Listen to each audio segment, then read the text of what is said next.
ഈ video umbilical hernia അഥവാ പൊക്കിൾ ഹെർണിയെ കുറിച്ചിട്ടുള്ള ഒരു വീഡിയോയാണ്. അപ്പം ഈ വീഡിയോ കാണുന്നവർ നിർബന്ധമായിട്ടും അബ്ഡോമിനൽ സെപ്പറേഷനെ കുറിച്ചിട്ടുള്ള വീഡിയോ കാണണം, അല്ലെങ്കിൽ അബ്ഡോമിനൽ സെപ്പറേഷനെ കുറിച്ച് മനസ്സിലാക്കിയിരിക്കണം. അബ്ഡോമിനൽ സെപ്പറേഷൻ അഥവാ ഡയാസ്റ്റസിസ് റെക്ടം എന്താണെന്ന് മനസ്സിലാക്കിയിരിക്കണം. അതിനെ സംബന്ധിച്ച് ഡീറ്റെയിൽ ആയിട്ടുള്ള വീഡിയോ ചെയ്തിട്ടുണ്ട്. പാർട്ട് 1 പാർട്ട് 2 ചെയ്തിട്ടുണ്ട്. അപ്പം ഇത് കാണുന്നവർ ആ വീഡിയോ കൂടെ കാണാൻ ശ്രമിക്കുക. യൂട്യൂബിലും ഫേസ്ബുക്കിലും പ്ലേലിസ്റ്റിൽ അത് ഇട്ടിട്ടുണ്ട്. നിങ്ങൾക്ക് അതിൽ കയറിയാൽ ഈ 2 വീഡിയോയും കാണാൻ പറ്റും. കാരണം ഇത് എന്തുകൊണ്ടാണ് ഇത് കാണണമെന്ന് പറയുന്നത്, അബ്ഡോമിനൽ സെപ്പറേഷൻ്റെ ഒരു റിസ്ക് ഫാക്ടറാണ്, അല്ലെങ്കിൽ ഒരു സൈഡ് എഫക്റ്റ് ആണ് എന്ന് പറയുന്നത് പൊക്കിൾ ഹെർണിയ അല്ലെങ്കിൽ അംബ്ലിക്കൽ ഹെർണിയ എന്ന് പറയുന്നത്. ഇന്ന് സാധാരണ പ്രസവം കഴിഞ്ഞ സ്ത്രീകളിലെല്ലാം ഇത് ധാരാളമായി കാണപ്പെടുന്നുണ്ട്. ചില ആൾക്കാർക്ക് അറിയില്ല ഇത് എന്തുകൊണ്ടാണെന്നുള്ളത്. കുട്ടികൾക്ക് മാത്രമാണ് ഇത്തരത്തിലുള്ള പ്രശ്നങ്ങൾ സംഭവിക്കുന്നത് എന്നാണ് ചിലർ ധരിച്ചു വെച്ചിരിക്കുന്നത്. അതായത് അത്തരത്തിൽ കമൻറ്റുകൾ ഉണ്ടായിരുന്നു, കുട്ടികൾക്ക് മാത്രമല്ല ഇത് വരുള്ളൂ, മുതിർന്നവർക്കും ഇത് വരുമോ എന്നുള്ള സംശയങ്ങൾ ഉണ്ടായിരുന്നു. അപ്പം ഞാൻ ഈ പറയാൻ പോകുന്നത് ഹെർണിയ പല വിധത്തിലുണ്ട്. അതിനെക്കുറിച്ചിട്ട് മൊത്തമായിട്ടല്ല പറയാൻ പോകുന്നത്, സ്പെസിഫൈ ചെയ്തിട്ട് പൊക്കിൾ ഹെർണിയെ കുറിച്ച് മാത്രമാണ് പറയുന്നത്. അപ്പം ഇന്നത്തെ ഈ വീഡിയോ ടോപ്പിക്കിൽ വരുന്നത് എന്താണ് അംബ്ലിക്കൽ ഹെർണിയ, ഇത് എങ്ങനെ ഉണ്ടാകുന്നു, ഇതുള്ളവർ ശ്രദ്ധിക്കേണ്ട കാര്യം എന്താണ്, ഇത് വന്നു കഴിഞ്ഞാൽ ചെയ്യേണ്ട കാര്യം എന്താണ്, അതേപോലെ ശസ്ത്രക്രിയ ആണോ ഇതിനൊരു പെർമനൻറ്റ് സൊല്യൂഷൻ, അങ്ങനെയുള്ള കാര്യങ്ങളാണ് ഡിസ്കസ് ചെയ്യാൻ പോകുന്നത്. പിന്നെ ഇതിന് ബേസിക് ആയിട്ട് ചെയ്യേണ്ട കുറച്ച് എക്സസൈസുകൾ കാണിക്കാം. അത് ചിലപ്പം ഈ വീഡിയോ കാണിച്ചു എന്ന് വരില്ല, സെക്കൻഡ് പാർട്ടായിട്ടായിരിക്കും വരുന്നത്. കാരണം വെച്ചാൽ ഒരുപാട് പേര് റിക്വസ്റ്റ് ചെയ്യുന്നുണ്ട്. അപ്പോൾ എക്സസൈസിനെ സംബന്ധിക്കുന്ന ഡീറ്റെയിൽ ആയിട്ടുള്ള കാര്യങ്ങൾ ചിലപ്പോൾ നെക്സ്റ്റ് പാർട്ടായിട്ടായിരിക്കും വരുന്നത്. എല്ലാം കൂടെ ഒരു ലോങ് വീഡിയോ ആക്കി ചെയ്യുമ്പോൾ ഒരു പക്ഷേ അത് നിങ്ങൾക്ക് കാണാനും മനസ്സിലാക്കാനും എല്ലാവർക്കും അത് പറ്റിയെന്ന് വരില്ല. അപ്പോൾ വർക്കൗട്ടിൻ്റെ സെപ്പറേറ്റ് ചെയ്യാമെന്ന് കരുതിയിട്ടാണ് അങ്ങനെ ചെയ്യുന്നത് കേട്ടോ. അപ്പോൾ നമുക്ക് സബ്ജക്റ്റിലോട്ട് വരാം. എന്താണ് ഈ പൊക്കിൾ ഹെർണിയ? ഇന്ന് പ്രസവം കഴിഞ്ഞ സ്ത്രീകളിൽ ഭൂരിഭാഗം സ്ത്രീകളിലും മിക്ക സ്ത്രീകളിലും ഇത്തരത്തിലൊരു പ്രശ്നം നിലനിൽക്കുന്നുണ്ട്. എന്ത്? പൊക്കിൾ ഹെർണിയ. ഇതൊരു പ്രധാന കാരണം എന്താ? ഞാൻ പറഞ്ഞു, അബ്ഡോമിനൽ സെപ്പറേഷൻ തന്നെയാണ് ഇതൊരു പ്രധാന കാരണം. അപ്പം എന്താണ് അബ്ഡോമിനൽ സെപ്പറേഷൻ എന്ന വീഡിയോ ഡീറ്റെയിൽ ആയിട്ട് കാണാം. ഒന്ന് സിമ്പിളായിട്ട് ഇതിൽ പറഞ്ഞു പോകാം. ഹെർണിയ എങ്ങനെയാണ് സംഭവിക്കുന്നത്? അതായത് വയറിൻ്റെ ഇരുവശങ്ങളിലുമുള്ള മസിൽസ് വീക്ക് ആകുന്നത് വഴി ഒരു ഗ്യാപ്പ് ഉണ്ടാവും. ആ ഗ്യാപ്പിനെയാണ് അബ്ഡോമിനൽ സെപ്പറേഷൻ എന്ന് പറയുന്നത്. അതിൽ കൂടെ കുടൽ പുറത്തേക്ക് ഇറങ്ങുന്ന അവസ്ഥയാണ് എന്ത്? പൊക്കിൾ ഹെർണിയ അല്ലെങ്കിൽ അംബ്ലിക്കൽ ഹെർണിയ എന്ന് പറയുന്നത്. കുട്ടികളുടെ കേസിലല്ല ഞാൻ പറയുന്നത്, പ്രസവം കഴിഞ്ഞവരുടെ കേസിലോട്ട് നമുക്ക് വരാം. സാധാരണ ഇന്ന് പ്രസവം കഴിഞ്ഞവരിൽ ഈ ഒരു അവസ്ഥ വളരെ കൂടുതലായിട്ട് കാണുന്നുണ്ട്. പലരും സർജറിയിലേക്ക് വരെ ചെന്നെത്തിപ്പെടുന്നുണ്ട്. പ്രസവം കഴിഞ്ഞവർ മാത്രമല്ല, ഒബീസിറ്റി ഉള്ളവരിലും ഇത്തരത്തിലുള്ള പ്രശ്നങ്ങൾ കാണുന്നുണ്ട്. സ്ത്രീകളിലും പുരുഷന്മാരിലും കാണുന്നുണ്ട്. ഓവർ വെയിറ്റ് എടുക്കുന്നവരിൽ ഈ പ്രശ്നങ്ങൾ വരാം. വയറിൻ്റെ മസിൽ ദുർബലമാണ്, മസിൽ വീക്കാണ്. കാരണം ഈ മസിൽസാണ്, ഈ ഇരുവശങ്ങളിലെ മസിൽസാണ് നമ്മൾ ഇന്റേണൽ ഓർഗൻസിനെ പ്രൊട്ടക്റ്റ് ചെയ്യുന്നത്. ആ മസിൽസിന് വിടവ് വരുമ്പോഴാണ് ഇത് കുടൽ പുറത്തേക്ക് വരുന്നത്. ഞാൻ വളരെ സിമ്പിളായിട്ട് സാധാരണക്കാർക്ക് മനസ്സിലാകാൻ പറ്റുന്ന ലളിതമായിട്ടുള്ള കാര്യങ്ങളാണ് പറയുന്നത്. അല്ലാതെ ഒരു സയൻറ്റിഫിക്കൽ ആ ഒരു മെത്തേഡിൽ നിന്നുകൊണ്ടല്ല പറയുന്നത്. ആധികാരികമായിട്ട് നിങ്ങൾക്ക് അങ്ങനെ അറിയണമെങ്കിൽ നിങ്ങൾ നല്ല ഡോക്ടേഴ്സിൻ്റെ വീഡിയോസൊക്കെ കാണുന്ന ആ വേർഡ്സ് എല്ലാം യൂസ് ചെയ്തുകൊണ്ട് പറയും. ഞാനൊരു സാധാരണ വ്യക്തിക്ക് എങ്ങനെ മനസ്സിലാകാം എന്ന രീതിയിലാണ് ഞാൻ നിങ്ങൾക്ക് ഇത് പറഞ്ഞു തരുന്നത് കേട്ടോ. പിന്നെ പുരുഷന്മാരിൽ സംഭവിക്കാം, അതായത് വീക്കായിട്ട് മസിൽസ് വീക്കാണ്, കുടവയറുണ്ട്, അതേപോലെ വെയിറ്റ് ലിഫ്റ്റിംഗ് ചെയ്യുന്ന ആൾക്കാരുടെ സ്ത്രീകളും പുരുഷന്മാരൊക്കെ വരും. അതേപോലെ പ്രസവത്തിൻ്റെ കണക്കെന്ന് പറഞ്ഞിട്ടുണ്ടെങ്കിൽ കൂടുതലും മൾട്ടിപ്പിൾ ബേബീസ്, അതായത് ഒന്നിൽ കൂടുതൽ കുഞ്ഞുങ്ങളെ ഡെലിവറി ചെയ്യുന്ന അമ്മമാർക്ക് ഈ കേസ് കൂടുതലായിരിക്കും. അതായത് അവർക്ക് ചാൻസ് ഉറപ്പാണ്. അപ്പം ഞാൻ ഇനി എൻ്റെ കേസിലോട്ടൊന്ന് വരാം.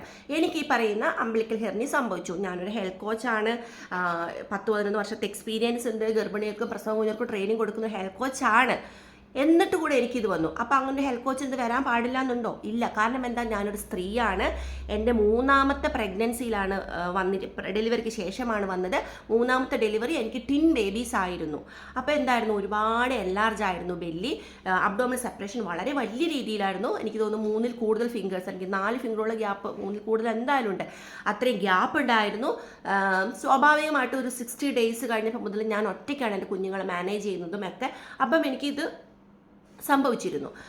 പിന്നെ ഇനി മൾട്ടിപ്പിൾ ബേബീസ് ആകണമെന്നും ഇല്ല. അപ്പോൾ സിംഗിൾ ഡെലിവറി, അതായത് ഒരു കുഞ്ഞിനെ ഡെലിവറി ചെയ്ത അമ്മയ്ക്കും ഇത് വരാം. എങ്ങനെ വരാം?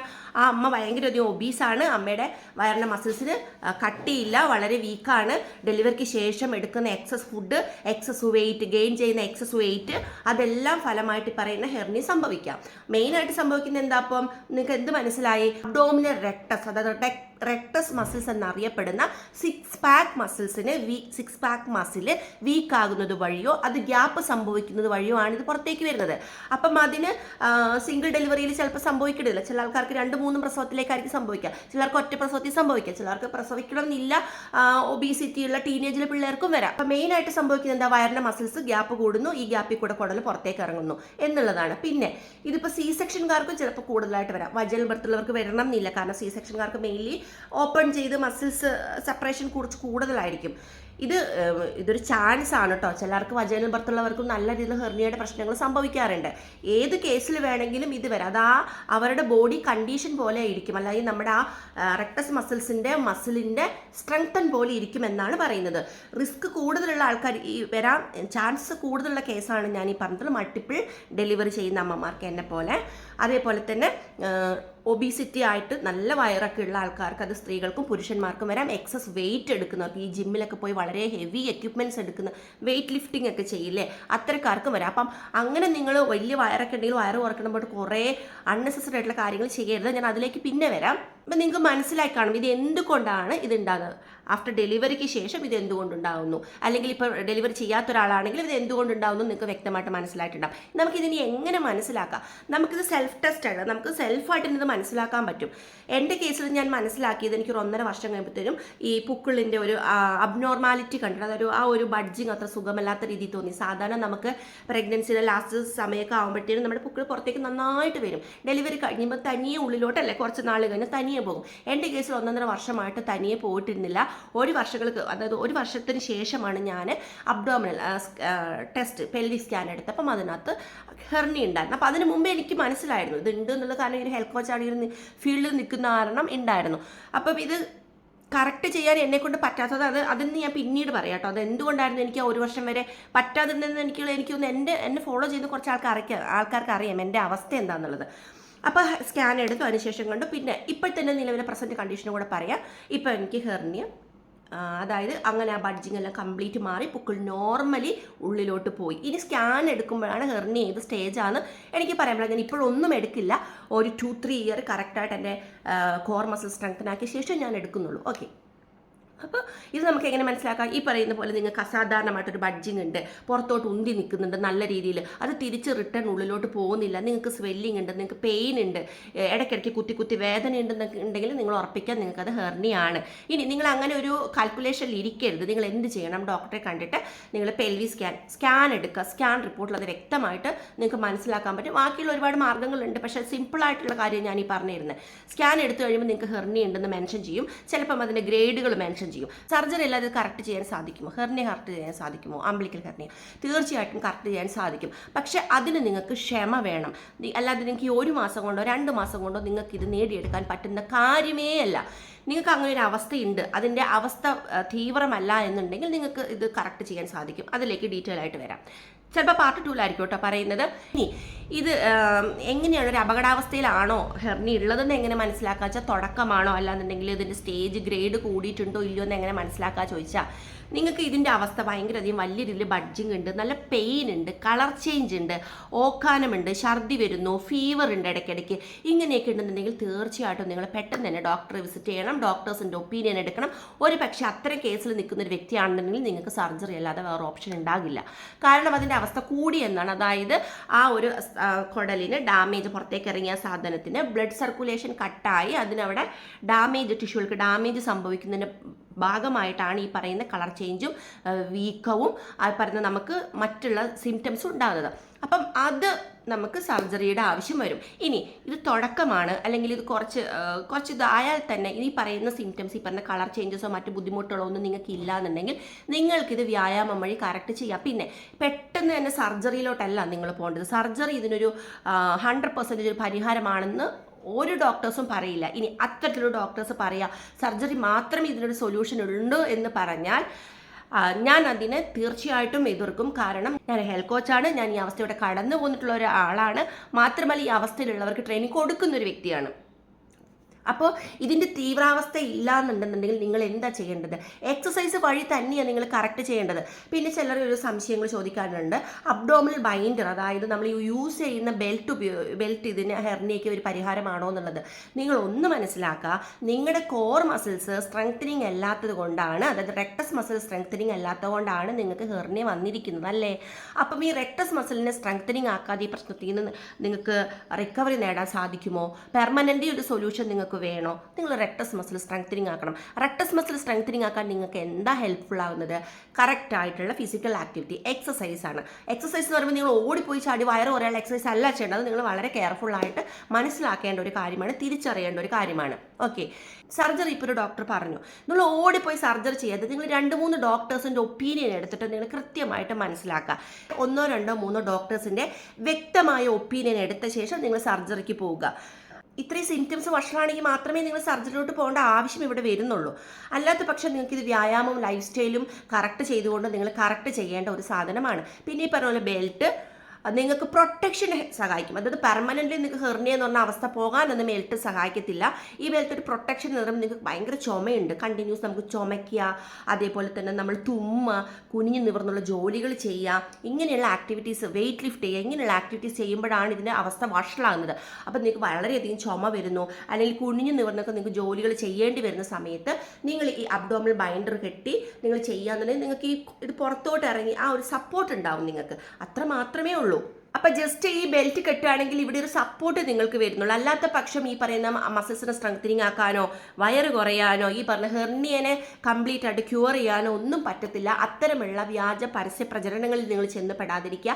അങ്ങനെയുള്ള തെറ്റായിട്ടുള്ള കാര്യങ്ങൾ നിങ്ങൾ ഫോളോ ചെയ്യാതിരിക്കുക. പക്ഷേ ഹെർണിയുള്ളവർക്ക് ബെൽറ്റ് കെട്ടാം, പക്ഷേ അവസ്ഥ വളരെ കൂടുതലാണ്. നേരത്തെ പറഞ്ഞ അവസ്ഥ സ്വെല്ലിംഗ് പോലത്തെ അവസ്ഥകളുണ്ട്, വലിഞ്ഞു മുറുക്കി ബെൽറ്റ് കെട്ടി അത് നിങ്ങൾക്ക് മറ്റു പല ആരോഗ്യ പ്രശ്നങ്ങളെ കൊണ്ടുവന്നെത്തിക്കുക. അതായത് ബെൽറ്റ് വലിഞ്ഞു മുറുക്കി കെട്ടിക്കഴിഞ്ഞാൽ ഇത് പൊട്ടാനോ ഒക്കെ ചാൻസസ് ഉണ്ട്. അപ്പം അങ്ങനെ ഒരുപാട് ലോങ് ടൈം ബെൽറ്റ് വരിഞ്ഞു മുറുക്കി കെട്ടുന്നതും ഒരു സൊല്യൂഷൻ അല്ല ഇതിന്.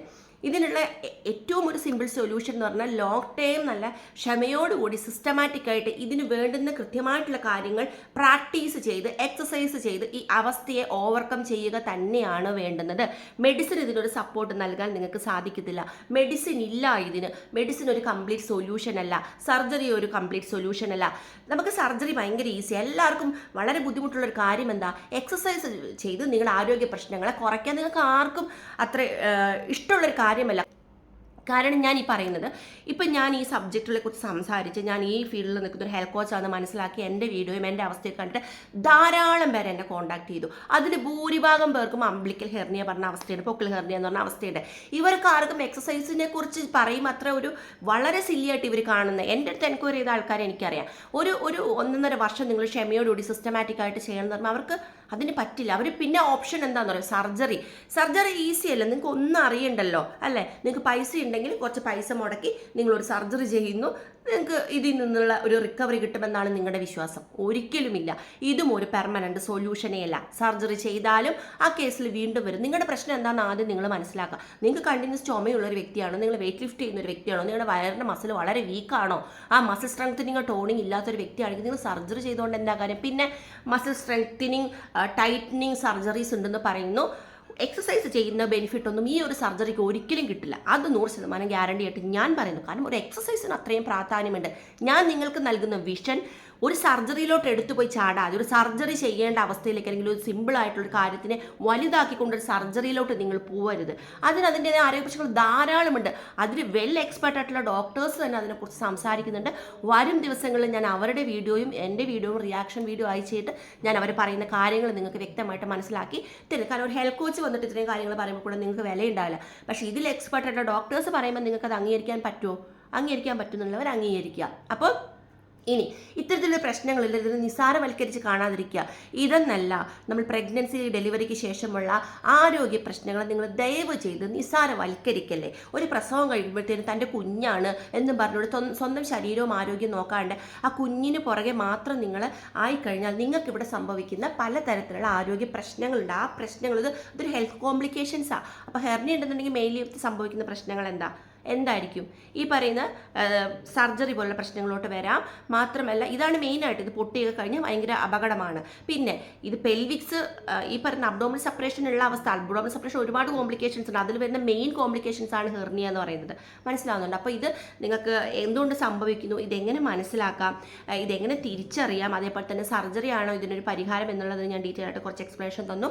അതേപോലെ ഇതിന് ചെയ്യേണ്ട കാര്യം എന്ന് പറഞ്ഞാൽ മെയിൻലി വ്യായാമമാണ്. പിന്നെ ചെയ്യേണ്ട കാര്യം എന്താണ്? ഓവർ വെയിറ്റ് എടുക്കുന്ന പരിപാടികൾ നിങ്ങൾ സ്റ്റോപ്പ് ചെയ്യുക. നിങ്ങൾക്ക് ഇങ്ങനത്തെ പ്രശ്നങ്ങളുണ്ടെങ്കിൽ, അത് ഹെർണിയ ഉണ്ടെങ്കിൽ നല്ല, അതായത് അബ്ഡോമിനൽ സെപ്പറേഷൻ എന്ന് പറയുന്ന അവസ്ഥ ഉണ്ടെങ്കിൽ തന്നെ നിങ്ങൾ അലേർട്ട് ആയിരിക്കുക. നിങ്ങൾ ഈ പറഞ്ഞ കാര്യങ്ങൾ നിങ്ങൾക്കും റെസ്ട്രിക്ഷൻസ് ആണ്.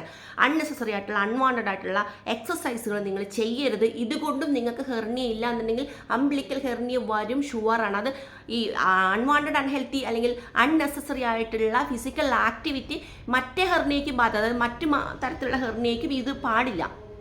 ഞാൻ ഗർഭധാരണ പ്രസവമായതുകൊണ്ടാണ് ഇക്കാര്യം എടുത്തു പറയുന്നത് കേട്ടോ. അതേപോലെ തന്നെ കുനിഞ്ഞു നിവർന്നുമായിട്ടുള്ള ഒരുപാട് ജോലികൾ, ഇതൊന്നും നിങ്ങൾ ചെയ്യാൻ പാടില്ല. അപ്പം നിങ്ങൾ ശ്രദ്ധിക്കേണ്ട കാര്യങ്ങൾ ഇതൊക്കെയാണ്. ഇനി എന്തുകൊണ്ടാണ് ഇത് കറക്റ്റ് ചെയ്യാൻ സാധിക്കുന്നത്? ഞാൻ പറഞ്ഞു വ്യായാമം, അതിന് കുറച്ച് കാര്യങ്ങൾ പറഞ്ഞിട്ടുണ്ട്. അപ്പം ഇതാണ് ഒരു ചെറിയ വിഷൻ ഹെർണിയെക്കുറിച്ച് നിങ്ങൾക്ക് മനസ്സിലായെന്ന് വിശ്വസിക്കുന്നു. ഈ വീഡിയോ കണ്ടിട്ട് നിങ്ങളുടെ സംശയങ്ങൾ കമൻറ്റ് ചെയ്യുക. നെക്സ്റ്റ് വീഡിയോയിൽ നമുക്ക് വ്യായാമം വഴി എത്തരത്തിലാണ് ഇത് കറക്റ്റ് ചെയ്യാൻ സാധിക്കുക, വ്യായാമം എങ്ങനെ ഇതിന് സപ്പോർട്ട് ചെയ്യുന്നു എന്നുള്ളത് ഞാൻ പറയാം. മറ്റുള്ള കാര്യങ്ങൾ, അതായത് ഞാൻ പറഞ്ഞല്ലോ അൺനെസസറി ആയിട്ടുള്ള വർക്കൗട്ട് ഇതിന് സപ്പോർട്ട് ചെയ്യില്ല. നിങ്ങൾ ഉപയോഗിക്കുന്ന പ്രോഡക്റ്റുകൾ, അതായത് മെയിനായിട്ട് അബ്ഡോമിനൽ ബൈൻഡേഴ്സ്, ബെൽറ്റ് എന്നൊക്കെ പറഞ്ഞ പല സാധനങ്ങൾ, ഡ്രസ്സുകളൊക്കെ ഉണ്ട് ഇങ്ങനെ കയറ്റിയിടുക, ഇതൊന്നും ഇതിന് സപ്പോർട്ടല്ല. ഈ പരസ്യ കാര്യങ്ങളിൽ നിങ്ങൾ പോയി പെട്ട് നിങ്ങളുടെ പൈസ നിങ്ങൾ നഷ്ടപ്പെടുന്നത്, നിങ്ങളുടെ പൈസ നഷ്ടപ്പെടുന്നതല്ല, നിങ്ങളുടെ ആരോഗ്യമാണ് അവിടെ നഷ്ടപ്പെടുന്നതെന്ന് മനസ്സിലാക്കുക.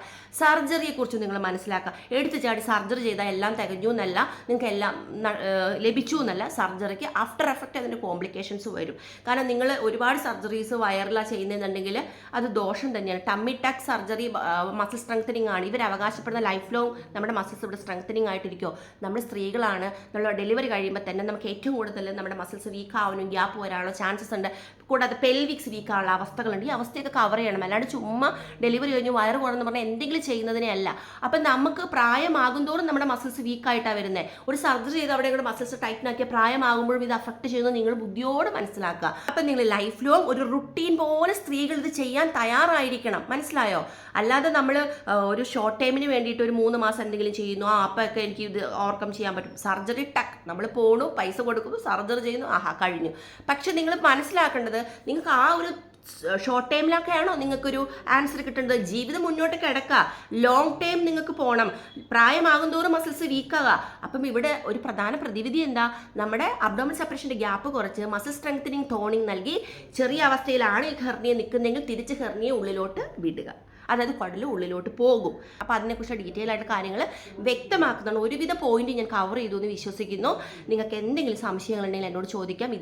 ഇത് റിക്വസ്റ്റഡ് വീഡിയോ ആയിട്ട് അതുകൊണ്ട് ഞാൻ പെട്ടെന്ന് തന്നെ ഇങ്ങനെ ചെയ്യാമെന്ന് കരുതിയത് തന്നെ കുറച്ച് പേർക്ക് ഇതിനെക്കുറിച്ച് അറിയണമെന്നുള്ളത് പറഞ്ഞതുകൊണ്ടാണ്. പിന്നെ വീഡിയോ എടുക്കുന്നതിൻ്റെ സിറ്റുവേഷൻ നിങ്ങൾക്ക് എല്ലാവർക്കും അറിയാം. എനിക്ക് ടിൻ ബേബീസ് ആണ്, ഞാൻ എൻ്റെ സാഹചര്യമൊക്കെ അറിയാം. അപ്പോൾ അതിൽ നിന്നുകൊണ്ട് ഞാൻ കുഞ്ഞുങ്ങൾ ഉറക്കി കിടത്തിയിട്ട് കിട്ടുന്നൊരു സമയത്ത് എടുക്കുന്ന വീഡിയോ ആയതുകൊണ്ട് തന്നെ ചിലപ്പോൾ ഹറിബറി ആയി പോയിട്ടുണ്ടാകാം. എന്തായാലും നിങ്ങൾ വ്യക്തമായി കണ്ടിട്ട് നിങ്ങൾക്ക് എന്തെങ്കിലും സംശയങ്ങൾ പേഴ്സണലി ചോദിക്കാം, അല്ലാതെ നിങ്ങൾക്ക് വീഡിയോയുടെ ഒരു കമൻറ്റ് ചെയ്യാം. അടുത്ത ടോപ്പിക്സിൽ അടുത്ത പാർട്ടിൽ ഞാൻ ബാക്കി കാര്യങ്ങളും കൂടെ മിസ്സായിപ്പോയ കാര്യങ്ങളും കൂടെ ഉൾപ്പെടുത്തിക്കൊണ്ട് പറയുന്നതായിരിക്കും.